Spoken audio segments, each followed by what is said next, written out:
Hi all, അസ്സലാമലൈക്കും. Welcome back to Silna's kitchen.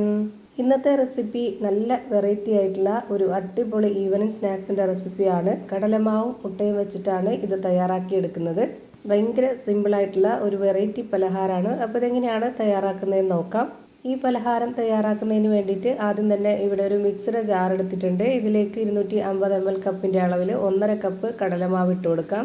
ഈ videos കണ്ടുകൊണ്ടിരിക്കുമ്പോൾ തന്നെ സിൽനാസ് കിച്ചൺ ചാനൽ ആദ്യമായിട്ട് കാണുന്നവരാണെങ്കിൽ പ്ലീസ് ഒന്ന് സബ്സ്ക്രൈബ് ചെയ്തേക്കണേ. ഒപ്പം തന്നെ ഈ വീഡിയോസ് നിങ്ങൾക്ക് ഇഷ്ടപ്പെടുകയാണെങ്കിൽ ഒരു ലൈക്ക് ചെയ്ത് ഷെയർ ചെയ്ത് സപ്പോർട്ട് ചെയ്യാനും മറക്കരുത്. ഇതിൻ്റെ കൂടെ തന്നെ 3 മുട്ടയുടെ മഞ്ഞയാണ് ഒഴിച്ചു കൊടുക്കുന്നത്.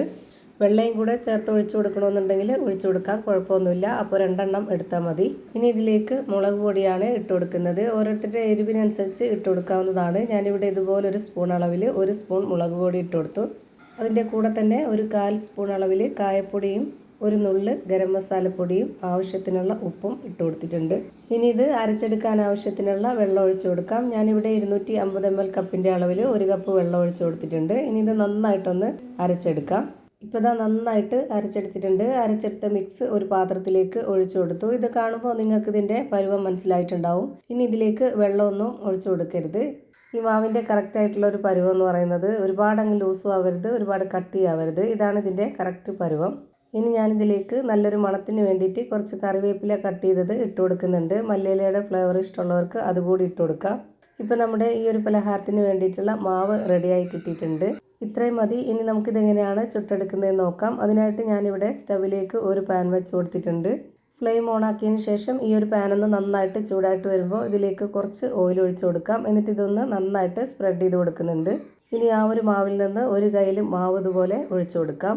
ഈ മാവ് ഒരുപാടങ്ങ് പരത്തി കൊടുക്കേണ്ട ആവശ്യമില്ല, ഇത്രയും മാത്രം മതി. ഇനി ഇതിലേക്ക് ഒരു കോഴിമുട്ട പൊട്ടിച്ചൊഴിച്ച് കൊടുക്കുന്നുണ്ട്. ഇനി ആ ഒരു മുട്ടയിലേക്ക് 1 നുള്ള് ഉപ്പുപൊടി ഇട്ട് കൊടുക്കുന്നുണ്ട്. ഇനി നമുക്ക് ആ ഒരു ഒലിച്ച് വന്ന മുട്ട കറക്റ്റ് ചെയ്ത് ഇതുപോലെ വെച്ച് കൊടുക്കാം.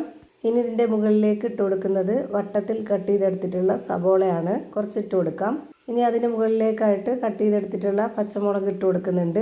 പച്ചമുളക് ഇട്ട് കൊടുക്കുന്നത് ഓരോരുത്തരുടെ എരിവിനനുസരിച്ച് ഇട്ട് കൊടുക്കുക. കുട്ടികളൊക്കെ കഴിക്കുന്നുണ്ടെങ്കിൽ വളരെ കുറച്ച് ഇട്ട് കൊടുത്താൽ മതി. ഇനി അടുത്തതായിട്ട് ഇതിലേക്ക് ഇട്ട് കൊടുക്കുന്നത് ഗ്രേറ്റ് ചെയ്തെടുത്തിട്ടുള്ള ക്യാരറ്റാണ്. ഗ്രേറ്ററിൻ്റെ ചെറിയ ഹോളിട്ടിട്ടൊന്ന് ഗ്രേറ്റ് ചെയ്തെടുത്തിട്ടുള്ളതാണ്. അതുകൂടി ഇതിലേക്ക് ഇട്ട് കൊടുത്തിട്ട് പിന്നെ അതിന് മുകളിലേക്കായിട്ട് കുറച്ച് മല്ലിയില ഇട്ട് കൊടുക്കാം. ഇതിൻ്റെ ആ ഒരു ഫ്ലേവർ ഇഷ്ടമുള്ളവർക്ക് ഇട്ട് കൊടുക്കാം, അല്ലാത്തവർക്ക് സ്കിപ്പ് ചെയ്യാം. ഇനി ഇതിലേക്ക് മയോണൈസാണ് ഇട്ട് കൊടുക്കുന്നത്. ഇത് ഞാൻ വീട്ടിൽ തന്നെ ഉണ്ടാക്കിയെടുത്ത മയോണൈസാണ്. ഇതിന് മുമ്പ് അപ്ലോഡ് ചെയ്തിട്ടുണ്ടായിരുന്നു, അതുകൊണ്ടാണ് ഇപ്പോൾ ഇതിൽ ആഡ് ചെയ്യാത്തത്. ഇത്രയും ആയ ശേഷം ഇനി നമുക്കിതൊന്ന് മടക്കി കൊടുക്കണം. ഞാനിപ്പോൾ ഇവിടെ ഈ ഒരു ഷേപ്പിലാണ് ഇത് റെഡിയാക്കി എടുക്കുന്നത്, അതുകൊണ്ടാണ് ഇങ്ങനെ ചെയ്തത്. ഇതുപോലെ മടക്കി കൊടുക്കുമ്പോൾ അതിനുള്ളിലുള്ളതെല്ലാം പുറത്ത് വരും. അതൊന്നും കുഴപ്പമില്ല. നമുക്ക് പെട്ടെന്ന് ഇതുപോലെ ഒന്ന് സ്പാച്ച് വെച്ചിട്ട് ഒതുക്കി കൊടുക്കാവുന്നതേ ഉള്ളൂ. അതിനോടൊപ്പം തന്നെ വെന്ത് വരികയും ചെയ്യും. മുട്ട ആയതുകൊണ്ട് തന്നെ വളരെ പെട്ടെന്ന് തന്നെ വെന്ത് കിട്ടുകയും ചെയ്യും. ഇപ്പോൾ ഇതിൻ്റെ ഒരു ഭാഗം വെന്ത് കിട്ടി. ഇനി ഒന്നുകൂടെ തിരിച്ചിട്ട് കൊടുക്കുന്നുണ്ട്. ഈ ഒരു സൈഡ് കൂടെ ഒന്ന് വെന്ത് വരട്ടെ. ഇതുപോലെ നമുക്ക് ചിക്കനിലോ മട്ടനിലോ ബീഫിലോ ഏതിൽ വേണമെങ്കിലും ചെയ്തെടുക്കാവുന്നതാണ്. ഇപ്പോൾ ഇതാ തിരിച്ചും മറിച്ചൊക്കെ ഇട്ട് കൊടുത്തിട്ട് നന്നായിട്ട് വേവിച്ചെടുത്തിട്ടുണ്ട്. ഇനി നമുക്കിത് എടുത്ത് മാറ്റാം.